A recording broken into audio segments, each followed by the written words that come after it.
बहुत सारे दोस्तों ने मुझे मैसेज किया था कि हुज़ैफ़ भाई आपने डाटा फ्लो के बारे में तो बता दिया कि आपका डेटा फ्लो हो गया, लेकिन इसके बाद का क्या प्रोसेस है, नेक्स्ट स्टेप क्या है, आप उसके बारे में भी बता दो। तो असल में मेरे पास में वाक़ई में इतना वक़्त नहीं था कि मैं बता पाऊँ, लेकिन चलो फिर भी मैं कोशिश करता हूँ कि मैं आपको डिटेल में बता दूँ कि अगर आपका डेटा फ्लो हो जाता है, मिसाल के तौर पे आपने सऊदी अरब के लिए अप्लाई किया, आपका डाटा फ्लो कंप्लीट हो गया, तो उसके बाद में क्या होता है, उसके बाद का एक जो प्रोसेस है वो बड़ा इम्पोर्टेंट है और ये सबके लिए इम्पोर्टेंट है, चाहे आप कहीं से भी हो। अगर आप इंडिया से बैठे-बैठे काम करवा रहे हो या किसी और कंट्री से बैठे-बैठे ये काम करवा रहे हो, चाहे इंडिया में करवा रहे हो या सऊदी अरब आके, दुबई आकर, ओमान आके, कतर आके करवा रहे हो, तो ये आपके लिए बहुत ज़रूरी है। बट मैं उस चीज़ के बारे में बात करूँगा जो मेरा एक्सपीरियंस है और जिसके बारे में मुझे बात करनी चाहिए। मैं बात कर रहा हूँ प्रोमेट्रिक के लिए। अगर आप प्रोमेट्रिक एग्ज़ाम दे रहे हैं और आप उसको पास करना चाहते हैं प्रोमेट्रिक एग्ज़ाम को, तो उसका एक प्रोसेस होता है, तो जिसमें पहली स्टेप मैंने आपको बताया था कि आपका डेटा फ्लो अगर पॉजिटिव आ जाता है, डाटा फ्लो की एक रिपोर्ट आ जाती है, अगर आपकी रिपोर्ट पॉजिटिव आ गई है तो फिर उसके बाद आपको क्या करना होता है, जहाँ से आपने फॉर्म भरे थे तो उनको ही बोलना है कि भाई मुझे अब एग्ज़ाम के लिए अप्लाई करना है। तो एग्ज़ाम के लिए अप्लाई होने से पहले आपकी क्लासिफिकेशन की जाती है। क्लासिफिकेशन के डॉक्यूमेंट्स वही होते हैं, आपके एक्सपीरियंस हो जाता है उसमें, आपका डिग्री हो जाता है, आपका बोर्ड सर्टिफिकेट हो गया, आपके रिजल्ट्स हो गए, आपके जो पर्सनल डॉक्यूमेंट होते हैं वो सब होते हैं। फिर इसके बाद में आपकी क्लासिफिकेशन हो जाती है। जब क्लासिफिकेशन होती है तो क्लासिफिकेशन होने के बाद में फिर आप एग्ज़ाम के लिए एलिजिबल हो जाते हो। समझ रहे हो?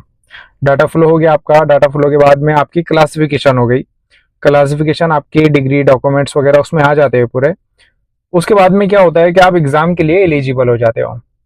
तो फिर जब आप एग्ज़ाम के लिए एलिजिबल होते हो तो फिर आपको एग्ज़ाम के लिए रजिस्ट्रेशन करना पड़ता है कि चलो अब मुझे एग्ज़ाम देना है। तो क्लासिफिकेशन की फ़ीस भी तकरीबन मैंने जो बताया था डाटा फ्लो की मैंने बता दिया था आपको पहले, बट एग्ज़ाम क्लासिफिकेशन भी तकरीबन इतनी ही होती है, 1200-1300 रियाल के आसपास में कुछ होती है उसकी, तो अपने इंडिया के हिसाब से 25-30 हज़ार रुपये ऐसे समझ लो राउंड फिगर में। ठीक है। और दूसरी बात के क्या बता रहा था मैं,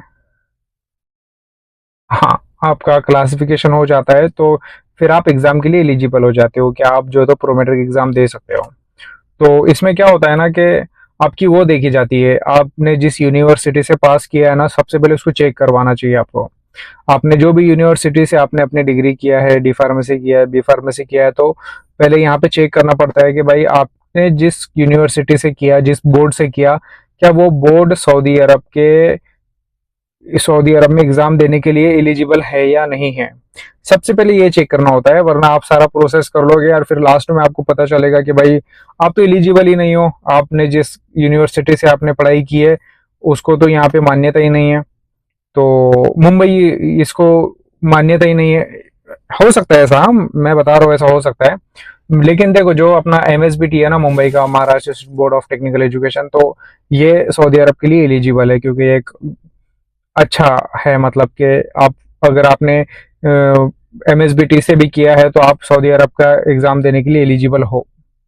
तो फिर आप एग्ज़ाम के लिए अप्लाई कर सकते हैं। फिर आप एग्ज़ाम के लिए अप्लाई करोगे तो आपको 2-3 महीने पहले ही वो बता देंगे कि भाई आपको अगर मई में एग्ज़ाम देना है तो आपको मार्च में बता दिया जाएगा कि आप मार्च से बुकिंग करके रख लो अपने 2 महीने बाद की।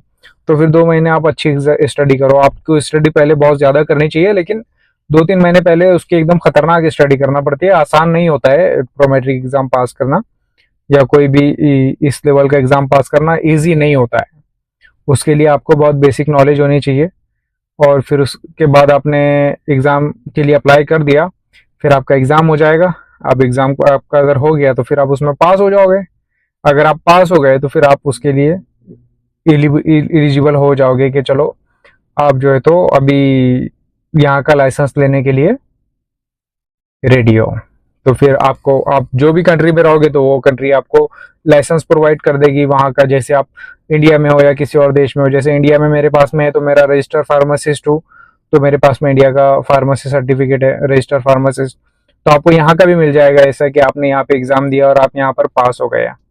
फिर इसके बाद में आपके पास में लाइसेंस आ जाएगा। तो लाइसेंस आने के बाद में फिर आप को जहाँ पर जॉब करना है, जहाँ पर काम करना है आप कर सकते हैं। कोई भी अच्छी हॉस्पिटल में, अच्छी कंपनी में देखकर आप ट्रांसफर ले लो और पैसे कमाओ।